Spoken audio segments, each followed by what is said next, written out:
Very nice introduction, and I'm really thrilled to be here today.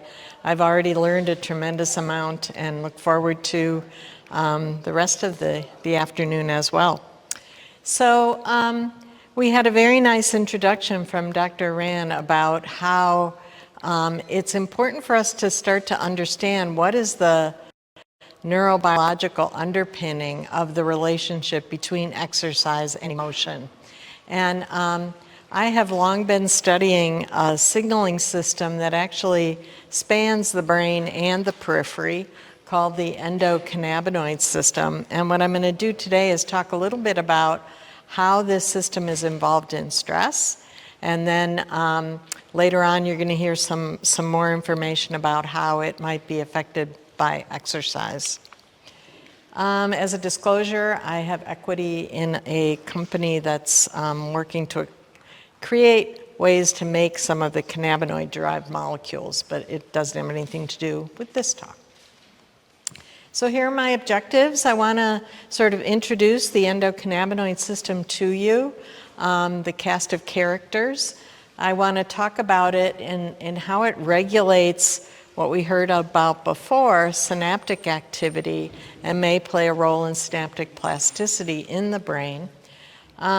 And then I want to move into talking about its role in stress, so get a little bit more macro, and introduce this idea of homeostasis and how endocannabinoids seem to be one of the systems in our body that tries to move us back to homeostasis when we move away from it in response to stress. And then finally, we're using circulating endocannabinoids in humans as a biomarker to help us maybe understand how this system is regulated and dysregulated. So I want to introduce some of the data we've obtained from that. So the players. So this system was all discovered in the journey, the scientific journey, to try and understand how the major cannabinoid, which is delta-9 THC, I'm sure you've all heard of THC, in the cannabis plant, produces its pretty remarkable effects on the brain and body. And what was discovered is that THC actually binds to a receptor called the cannabinoid receptor, type 1, or CB1 receptor. Obviously, it got its name from the fact that it was first identified as a target for these cannabis-derived molecules. So it's a member of a superfamily of proteins called the G protein coupled receptor superfamily, and this includes many receptors for other things I'm sure you've heard of, like serotonin and dopamine and so forth. And it couples to a series of proteins that then cause a change, a cascading effect, like kicking off a domino in the old game, to change cellular function. But it starts with this particular receptor that sits in the plasma membrane. They're very highly expressed in brain. In fact, it's a little hard to really be definitive about this, but I've read many times people say it's either the most highly expressed or the second most highly expressed receptor in the whole brain. This is an image of a rat brain taken sort of down the middle, and the darker the staining, the higher the concentration of these receptors. And importantly to notice is that places that have a lot of these receptors are brain regions that we know are involved in rewarding behavior, in regulation of mood, in regulating fear and anxiety responses, memory, so the hippocampus, posture and movement regulation. This is the cerebellum, huge dark areas of expression, and the cerebellum is essential for posture and balance. Autonomic function, so regulation of the sympathetic and parasympathetic nervous systems, the HPA axis, and then pain circuits that are telling, that are inhibiting pain perception through top-down regulation.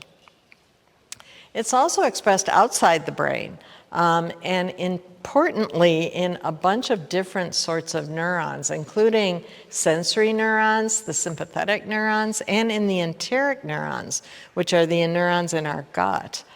So hugely widespread system. brain, virtually every neuron in the body. And not only that, it's in metabolic organs. So we find it in the pancreas, the adipose tissue, and the liver. It's found in skeletal muscle and in immune cells. So very, very widespread receptor. Another thing I think that's pretty fascinating about it is that genetically, the human CB1 receptor and the pufferfish CB1 receptor are virtually identical in their amino acid sequence. And one thing we infer when there's very little genetic drift is that it has to be important, because otherwise small changes would have come along and made things change over the eons of time. But that hasn't happened, which suggests that it's vital receptor in our bodies, as in the pufferfish body. There's a second cannabinoid receptor, of course, got the name CB2, or cannabinoid receptor type 2. And it is also a member of this big G protein coupled family. It's expressed by what we call hematopoietic cells, which are basically cells of the immune system.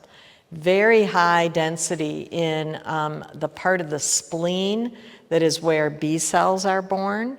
Also found in macrophages, which are the circulating innate immune cells that are the first line of defense against infection. And then also in T cells, which are the cells that get induced in response to infection. So this is also a receptor that responds to THC, but also is activated by the same endogenous ligands as the CB1 receptor. So what are those endogenous ligands? So if we have a receptor, pretty clearly this wasn't placed into pufferfish all the way to us to just in case we happen to use some weed. It's really there because it has an endogenous ligand that binds and activates it. And these ligands have been named the endocannabinoids, endo meaning of the self. And one of them is this molecule, I've got the structure drawn down here, called 2-arachidonyl glycerol. It's a derivative of arachidonic acid. And you may have heard of arachidonic acid before because it is the precursor to make prostaglandins, which are the molecules in our body that go up during fever and go up in pain, and that are actually, their production is inhibited by aspirin and ibuprofen and other NSAIDs. So it's kind of a similar molecule to those in that it is made on demand, meaning it's not like a neurotransmitter like norepinephrine or dopamine that, at least in the brain, is stored in vesicles and hangs out and waits to be released. Instead, these molecules are made through an enzymatic cascade that is triggered by something that results in the end of the synthesis of the particular endocannabinoid. And I just have shown here the cascade that winds up making 2-arachidonyl glycerol, which we call 2-AG, and I'll call it that from now on. It's linked to various receptors that are very highly expressed in brain, and I'll talk about that in a minute. But importantly, I just want you to notice that it takes a couple of enzymes to make 2-AG. And the substrate for making 2-AG is actually membrane lipids. So there's every cell has a lot of membrane lipids, so there's plenty of substrate around. And the regulation for the synthesis of 2-AG really comes from these triggering receptors that turn the whole cascade on. I also want to mention that it is broken down by breaking this bond here between the C and the oxygen, and that gives you basically arachidonic acid as well as this top part, which is called glycerol. And that is a very critical process for any transmitting a molecule that transmits information, the mechanisms by which it's made are really important to understand, but it's also important to understand how it's turned off, because signals have to be on and off to be useful. And this is turned off by a couple of enzymes that do that chemistry I just said, and basically inactivate it, and it no longer can bind to the cannabinoid receptors. Interestingly, there's a second endogenous ligand, or endocannabinoid, for these receptors, and it is also a derivative of arachidonic acid, also has something stuck on this, this carbon that has a double bond oxygen. In this case, it's an ethanolamine molecule, and the name of it is anarachidonyl ethanolamine, too long to really say. We abbreviate it AEA, and interestingly, when it was discovered, it was given the trivial name anandamide, ananda being the Sanskrit word for bliss, sort of in homage to the fact that it's an amide that activates or mimics the effects of cannabis. So it also binds to those same two receptors. It also has this pathway of being made from membrane lipids, and it also has an enzyme that breaks it down, does really the same thing. It gives us free arachidonic acid and the head group, and it no longer will bind to cannabinoid receptors. Okay, so everybody with me so far? Got these molecules, they get made, they get broken down. That's really what you have to know. Okay. So what's really kind of interesting is, why do we have two ligands for the same receptor? That's very unusual. Usually it's the opposite. We have like 10 serotonin receptors that all bind the same ligand, serotonin. Now we have one receptor that has two ligands to it. And what we think is that these two ligands, 2AG and AEA, or anandamide, have different information content to them. 2AG is a very strong but short-lived signal. So if we think about a bathtub, and what we're trying to do is change the level of water in a bathtub.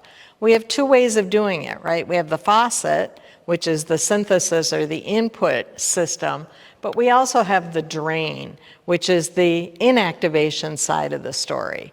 So for 2AG, when we want to increase this bathtub with 2AG, its change is driven by the synthesis side of things. And when a trigger happens, that faucet comes on and 2AG goes up. Interestingly, anandamide is like a tub with a drippy faucet. It's always being made, drip, drip, drip. And what regulates how much water's in the bathtub there is actually the drain. And it's that enzyme that I mentioned a minute ago called Fa, fatty acid amide hydrolase. We affectionately just call it Fa. That is a really primary and important regulator of anandamide concentrations, and the synthesis doesn't seem to change very much under any circumstances, okay? So that's one big difference. The other difference is the time course at which they act. 2AG is a very fast on-off signal, anandamide's a little slower. So they're not, it's not a totally redundant system, is the point I'm trying to make. The two ligands have different functions and different mechanisms by which they will turn on the cannabinoid receptors. There's a couple of other important points I just want to mention. One is that Fa enzyme that I mentioned has a really interesting genetic polymorphism in the human population. There is a single nucleotide change that results in an amino acid change in the actual protein itself that results in an enzyme that has the same kinetics, but just is more labile to degradation. So individuals with this rare allele have less Fa enzyme, and as a result of that, they have more anandamide because their drain's open, right, or closed, basically. So they're filling their bathtub more, so they have higher amounts of anandamide. And it turns out that individuals with this polymorphism have given us some hints as to what the role might be. They are less driven by fear, they have less anxiety, and they're more seeking of rewards. In fact, if you look at the distribution of this gene in individuals who are polysubstance abusers, you'll see more of the rare allele, more of the system where you have a lot of anandamide around. So it's very interesting, and I think it's been a nice way to sort of tie some of the things we're learning in the animal world to the human world. There's a couple of other polymorphisms. I just want to mention one in the CB1 receptor. There's a polymorphism there that is quite protective against the development of depression in those with severe early life adversity. So severe early life adversity is very much a risk factor for the development of depression. But individuals with a particular polymorphism in the CB1 receptor do not have that risk. So their risk is the same as individuals without that early life trauma. So again, sort of pushing us toward thinking more about this system having an important role in humans.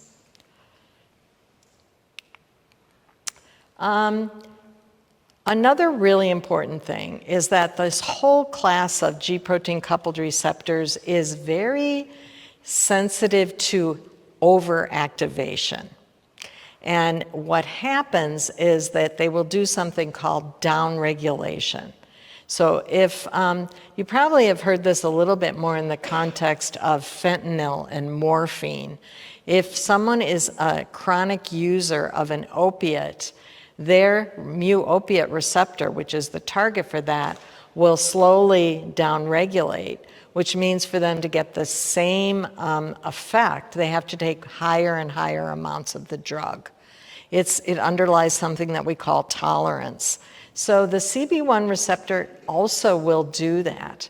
And some of the times that we see that it downregulates are with chronic cannabis use.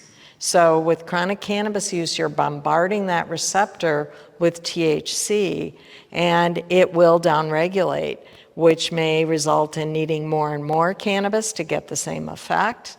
And I think importantly, downregulates the ability of the endocannabinoid system to work properly in those individuals. There's another way that this can happen, and it'll come back to something I want to talk about way at the end, which is that similar to chronic use of THC, chronic elevation of the endocannabinoids, especially 2-AG, so having a lot of 2-AG being made will also downregulate the CB1 receptor and basically wipe out your endocannabinoid system as a result. And so tuck that away. We'll talk about that later. Okay, so if we put all this together and add a few more points, this is the way I like to conceptualize this whole system. So here's our receptor, our cannabinoid receptor, and we'll just focus for the moment on the CB1 version of the receptor. So it can actually exist in a state in which it's kind of cooking along without even any ligand bound to it. It's a little like if you drive a car with automatic transmission and you start the car and put the car in drive, it's going, even though you haven't given it any gas yet. That's kind of the idea of constitutive or tonic activity. So the cannabinoid receptor is sort of doing that all the time. It's sort of cooking along. But if the endocannabinoid, 2-AG or anandamide, becomes available, now it goes into high signaling. You're putting your foot on the accelerator. So now the receptor is really cooking along and doing its signaling. Interestingly, you can also go in the opposite, and there are drugs that will actually push it more into the low signaling state and sort of dampen activity. These are called antagonists or inverse agonists.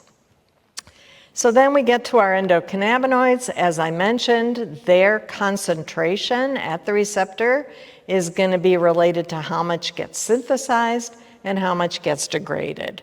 So filling that bathtub up. So the level of the water in the bathtub is going to determine how much signaling you have.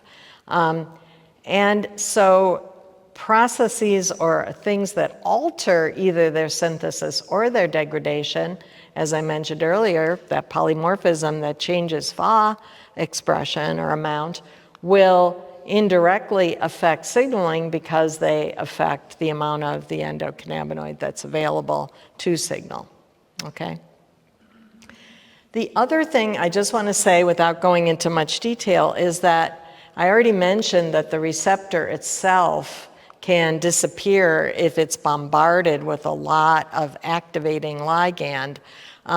There also is some evidence that these pathways can change over the lifespan. They can change with early exposure to adversity, such as early life adversity. So the system itself is plastic, meaning that things that happen in our lives can alter either the receptors or the pathways for making the endocannabinoids, making it a really interesting but complicated system to link experiences to those pathways that I mentioned earlier: emotion, balance, anxiety, and so forth. So how do the endocannabinoids affect the brain? So they regulate synaptic activity, and we're just going to dive into this quickly, but this is, I'm bringing you back to some of your earlier biology courses. The communication in the brain is chemical, meaning that one neuron talks to another, not because they touch each other, they don't share a membrane, but they have a little space between them called the synapse, in which neurotransmitter is released from the presynaptic neuron, gets across this space, and activates receptors on the other side. And that's how signals propagate from one neuron to another.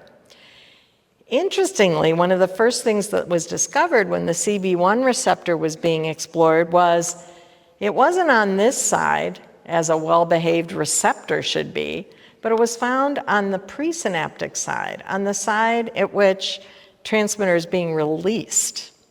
And furthermore, those enzymes, particularly this one called DAG lipase, that are important for making 2-AG, they're on the postsynaptic side, on the receiving side.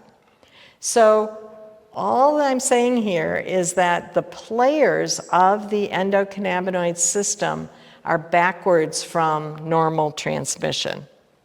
And it turns out that they actually regulate something called retrograde signaling. So we should have known this, right? Biology is always yin and yang. There's always maybe some things happening in one direction, but there's always a feedback that's kind of coming back in the other direction. And that's what the endocannabinoids do. They're helping tune the information flow from the presynaptic to the postsynaptic neuron by making 2-AG in particular on this side, and it comes back, crosses the cleft backwards, and talks to the CB1 receptor. And what does the CB1 receptor do? The CB1 receptor actually inhibits neurotransmitter release.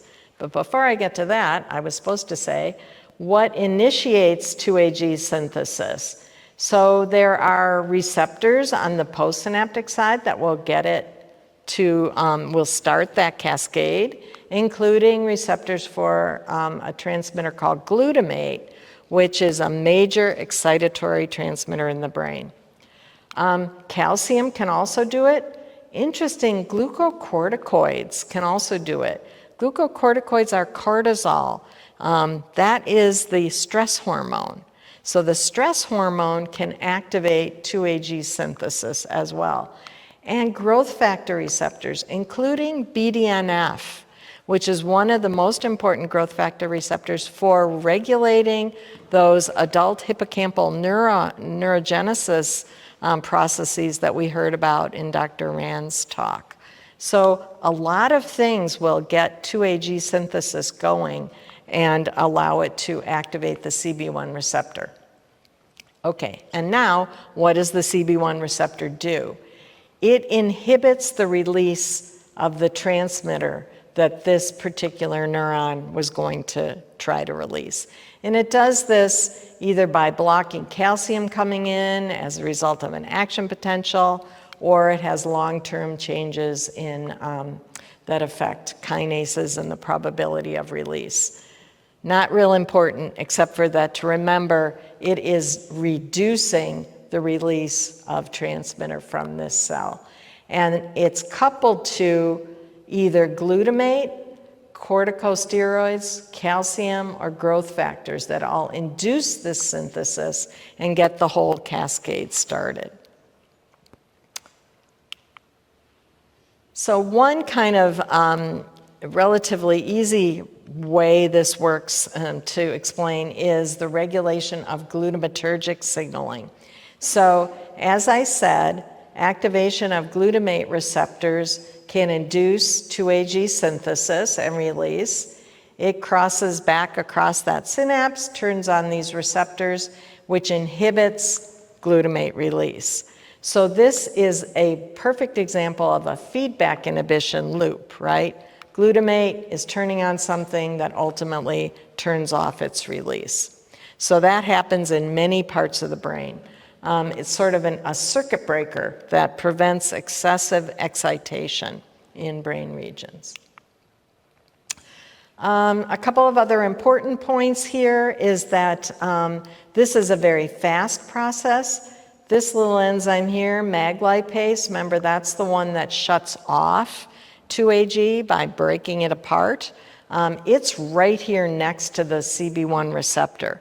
So we get 2-AG made, comes across, binds the receptor, and immediately gets cut in pieces. So very fast on, fast off system. And in fact, you can prolong the effects by inhibitors of these enzymes. So anandamide is a little less known about it. As I said, its synthesis is that drippy faucet tonically going on. And we know that Fa, which is the metabolizing enzyme, is really important. And in fact, it's found on the side of the synapse that probably is making the anandamide. So it's kind of strange. It may be sort of regulating how much anandamide gets out of this drippy faucet before it even hits the receptor. So very different from the MAG lipase system. Okay, so any real super confusion about that? Hopefully you get. These receptors are in all kinds of different parts of the brain. They are triggered by things like neuronal activity and by stress. And they regulate release of neurotransmitters in synapses in which the receptor is expressed. So let's get even more macro and talk about what its role is in responses to stress and in homeostasis.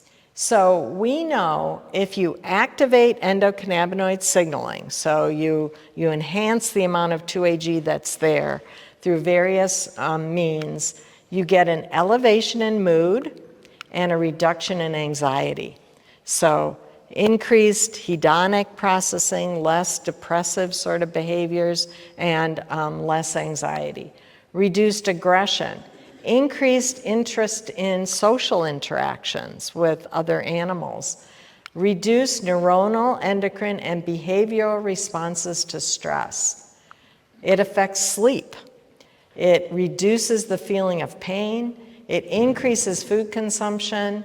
It results in increased fat storage and reduced deposition of fat, or mobilization of fat. Also causes imbalance and decreases body temperature. And these are all, we know, the result of CB1 receptor activation. So that's what it does. Now, I already mentioned a little bit about what triggers it turning on. And if we broaden that out there's good evidence that almost anything that challenges homeostasis will activate the endocannabinoid system. So this includes trauma and injury, so physical movement from homeostasis, but also psychological stress, pain, exercise, which we've been talking a lot about exercise as a construct for a way to enhance both the brain and the body, but you have to think of it also as it's moving from homeostasis when you exercise. And as a result, the endocannabinoid system is also turned on by exercise. And it's also activated by starvation and even by hunger over the day. So all of these activate endocannabinoid signaling, change synaptic activity in the brain, and contribute to that whole laundry list of changes in function that I mentioned earlier. Here are the evidence for this system being involved in all of these particular stress effects. In some cases, the endocannabinoid system is mediating the effect of stress to produce those changes. Other times, it's modulating the effects of stress. And other times, it's inducing recovery of stress back to homeostasis. So a couple of examples, as we know that the endocannabinoid system is essential for the formation of trauma-associated memories, which is something we, don't necessarily want to happen, particularly in the context of PTSD, but we know that the endocannabinoid system is important for consolidation. On the other hand, it's also important for activation and recovery of the HPA axis. So it reduces activation and enhances recovery. So there it's both mediating and modulating the HPA axis response. So you'll see all of the important things that happen as a result of stress. The endocannabinoid system has its fingers in all of these different pies and pots. Of course, we know that stress it can be bad in the excess, but it's also a very important physiologic function. We need to have a behavioral response that matches a threat if we're exposed to such. And there's a normal and an appropriate range, but when the behavioral responses are too much for the level of threat, of course, now the system has become maladaptive.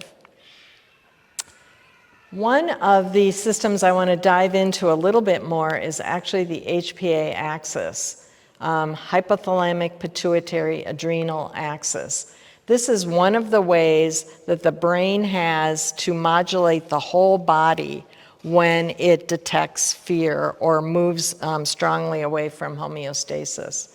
So a threat is recognized by various sensory systems in the brain. It's evaluated by the limbic system. Is this something I really should worry about, or is it something I can ignore?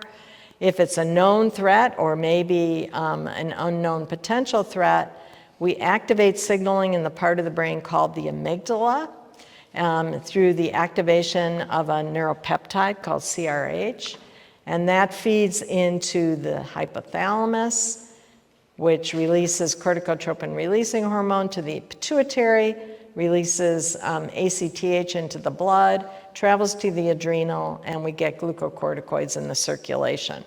This is probably too small for you to read, but importantly, at each one of these levels of the HPA axis, there is an endocannabinoid CB1 receptor regulation. So at the level of the hypothalamus, it's inhibitory to activation. At the anterior pituitary, it's inhibitory to the release of ACTH. And in the adrenal gland, it's inhibitory to the effect of the sympathetic nervous system to promote glucocorticoid release. So really strong dampening when the endocannabinoids are activated of the HPA axis. If you block this step right at the beginning of the cascade by blocking endocannabinoid signaling in the CRH, you can significantly alter the HPA axis response. Okay, so that's sort of an example of an acute response to stress. I just want to talk a little bit about chronic stress. So we know that stress through HPA axis activation or other excitatory effects in the brain will make a lot of 2-AG. And as I said earlier, if you have a lot of 2-AG, this can result in a downregulation or a reduction in the number of CB1 receptors that are available. And that's sort of shown in these fuzzy blots up here. This is looking at the CB1 receptor amount in an acute stimulation with a glucocorticoid in an animal and in the brain, actually in the hypothalamus. There's not really much of a change, but if that CORT is elevated for long periods of time, is chronically high, you can see how much this smudge has reduced, and that's evidence that there's far less of the CB1 receptors. We had a nice introduction earlier to the Morris-Water maze, and one of the things that we did in this study was look to see whether or not this loss of CB1 receptors in the hippocampus contributed to the known effect of chronic stress to impair memory in the Morris-Water maze. Unfortunately, it's a little hard to see this top line, but the top line here are the animals that were exposed to chronic stress. And you can see that they just don't really learn. So they're still spending an awful lot of time trying to find the platform. Individuals that are control are these dark lines. If we take the stressed animals and treat them with an exogenous cannabinoid ligand, like maybe THC, we can actually normalize this behavior of not learning well down to learning just fine. So it's suggesting that we've got receptors there, but they just are hypoactive because there's too few of them, and we have to really drive them with an exogenous ligand to get them to work.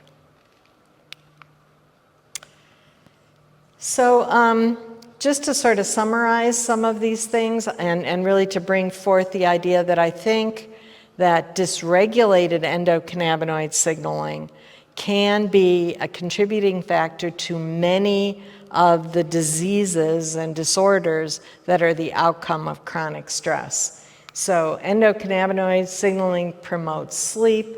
If we lose endocannabinoid signaling through downregulation of those receptors, there are going to be sleep disturbances. It opposes the neuronal and endocrine responses to stress. Loss of this capacity will result in hyperactive stress responses.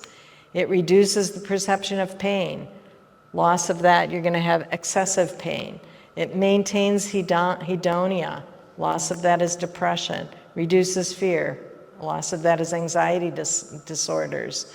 Promotes recovery following stress and loss of the normal memories of the injury.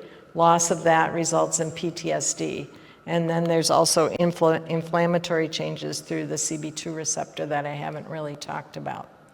So this is sort of the basis of a hypothesis that's out there, which is called the endocannabinoid deficiency hypothesis, that many types of psychopathology could result because of loss of appropriate endocannabinoid signaling in individuals. Okay, so I just want to finish up with part 4 here, where I'm going to talk a little bit more about how can we interrogate some of these things in humans. And the way we've been doing this is by measuring the concentrations of the endocannabinoids in the circulation and sort of trying to use descriptive and correlative studies to match up these changes with human changes in perception, in emotion regulation, and so forth. So they are definitely present in the circulation. A big open question is, where are they coming from? You know, we've talked a lot about 2A gene and anandamide in the brain and being made in those little synaptic spaces. Well, can that leak all the way into the blood, into the circulation? Probably not terribly likely. As I've mentioned, that it's a very highly regulated system. We got MAG lipase there to chew it up as fast as possible. So I'm not so sure there's much that in this category, overflow from the CNS. But we do very much know they come in through the diet, and there's some really recent, very interesting data that the microbiome is putting the endocannabinoids into the circulation. They're made in skeletal muscle. So we heard earlier about peptides that are made in muscle that can communicate with the brain. This is now a lipid signaling molecule that can, I think, do the same thing. It may be made in response to sympathetic activation or glucocorticoids in various cell types. So that's where it's coming from. And what's it targeting? Could be, peripheral nerves, could be the CNS, and it could be metabolic organs. Remember I said there's a lot of CB1 receptors in the liver and the adipose and so forth. So in any case, not really worrying about where it's coming from. Actually, when we measure it, of course, we're doing sort of an integration of all of these sources as we take a sample of the blood. The concentrations in healthy individuals of anandamide, it's about 10 nanomolar. That's 10 times 10 to the minus 9th moles. It's pretty low. And 2AG is about 10 times higher, is about 100 nanomolar. So the first study I want to just mention was one of the first studies we did in this area with Harriet DeWitt, who's at the University of Chicago.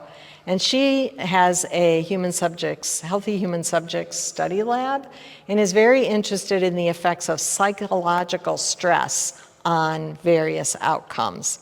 So she does something called the Trier Social Stress Test, which is essentially you bring in healthy people, you tell them that they have a few minutes to prepare a job talk, and then you put them in front of a very stern audience, including she got a former Chicago cop who sat there, and they have very stern faces. The other thing you have is a monitor that's showing you what you look like, so it makes you very self-conscious. So you do that, and then you have to do this terrible arithmetic afterwards, like start with 100 and subtract 13 serially. That is and then if you get it wrong, that cop would say, no, start again. So it's really very, very stressful. But it doesn't hurt, it's just psychological stress, right? So, and you can see how stressful it is because these individuals came into the laboratory twice, one in which they just had a 10-minute conversation with one of the assistants, and that's the dark lines here. And then the lighter lines are the time they did that stress test. What's being measured here is how anxious they felt. This is how high their cortisol went up in the blood. This is their blood pressure going up and their heart rate going up. So you really are inducing some very significant stress responses. So now we have a system where we're inducing stress in people. And of course, our question was, what happens to the endocannabinoids in the circulation? And what we found is that anandamide goes up quite a bit in the stress session compared to the no stress session. Interestingly, 2AG actually didn't change very much. It may have gone up a little bit in the no stress session, probably just because of the social interactions, but the stress of the Trier did not change it much over baseline. Some other things we started looking at, we had enough people in this study that we could look at male and female differences. And one of the goals of this was to look at women in the two phases of their menstrual cycle, their follicular phase and their luteal phase, because there can be very big differences in emotional reactivity in women in those two phases. And what we found is that anandamide reactivity was greater in males than women in either of these phases. And interestingly, the reactivity in the follicular phase, there was very little anandamide in the control situation, and it went up in both of these phases. 2-AG, again, just didn't change across the board.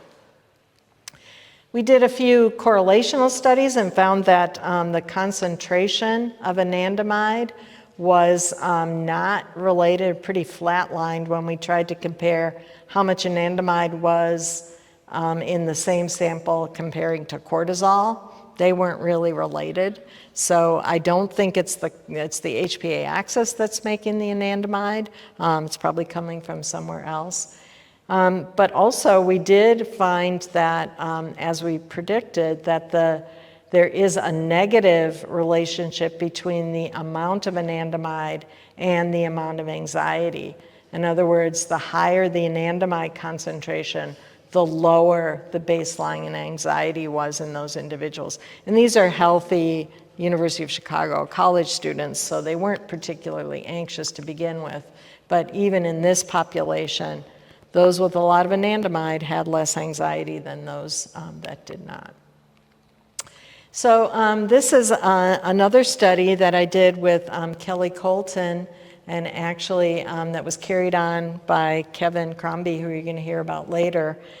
Kelly was at the University of Wisconsin, and she was really interested in understanding the mechanism by which exercise reduces the perception of pain. And she'd been working with the idea that maybe it was the endogenous opiates, but she and I started talking, and we started to think, well, maybe it's about the endogenous endocannabinoids that are subserving this. So in this study, she had men and women participating, healthy again. What they did was 3 minutes of a sustained isometric contraction of the forearm using a grip strengthening apparatus. And we measured endocannabinoids before and after that exercise. And what we found is now it's 2-AG that's responding. So we have a doubling of the concentration of 2-AG in the circulation. Anandamide went up a little, but not nearly to the degree that 2-AG did. I already talked about this. So finally, I want to mention a more significant and severe movement of homeostasis, which occurs when someone has a traumatic injury. And I've been collaborating for a while now with someone who's also at the medical college, Terry Drew-Cassini, who is a health psychologist who's really interested in what are the risk factors for the development of PTSD after a traumatic injury. And so what we did was do sort of a longitudinal design in which individuals who came into the hospital emergency room and wound up having to be hospitalized as a result of any kind of injury were asked to enroll in our study. And then, so at the time of hospitalization, we got blood, and we looked at all kinds of different psych and demographic measures. And then 6 to 9 months later, they came back and were diagnosed as to whether or not they had things like chronic pain, PTSD, depression, and so forth. And our idea was to look at the endocannabinoid concentrations at the time of hospitalization and whether or not they had any information about risk for the development of these chronic psychopathologies after the injury. And our hypothesis, based on everything I've told you so far, is that the higher the endocannabinoids were at the time of injury, the more likely the person would be resilient to these negative outcomes, right? Because you'd have a good, strong, homeostatic endocannabinoid system. And I'll tell you now, we found the opposite. But I do have an explanation. So this is the demographic of the study. This was done at Frederick Hospital, where we get a nice diversity of race and ethnicity, which I think has taught us a lot and was an important part of the study. Our first observation, if you remember earlier, I told you that the concentrations of 2-AG in a healthy individual are at about 100 nanomolar. That's here. The average in our people right after the injury was closer to 500 and 600. So it's 5 and 6 times greater in individuals who've had a trauma. And by 6 months, that had fallen back down to normal. So a huge increase in 2-AG. This increase was positively correlated with depression at 6 months later. So again, opposite of our hypothesis that a lot of endocannabinoid would protect against the development, actually there's a nice strong correlation with the more 2-AG you had right after the injury, the more likely you were to have major depression 6 months later. This work was done by Jacqueline Fitzgerald, who's going to present later today. We also found, this is a more complicated method of analysis, but essentially found that 2-AG is positively correlated with pain severity at 6 months as well. Again, more 2-AG, more chronic pain. So our current model is that, as I've been describing, if you move away from homeostasis, 2-AG is mobilized, we get CB1 receptor activation, and we can have a healthy homeostatic response to that stress, where everything comes back to where it should be.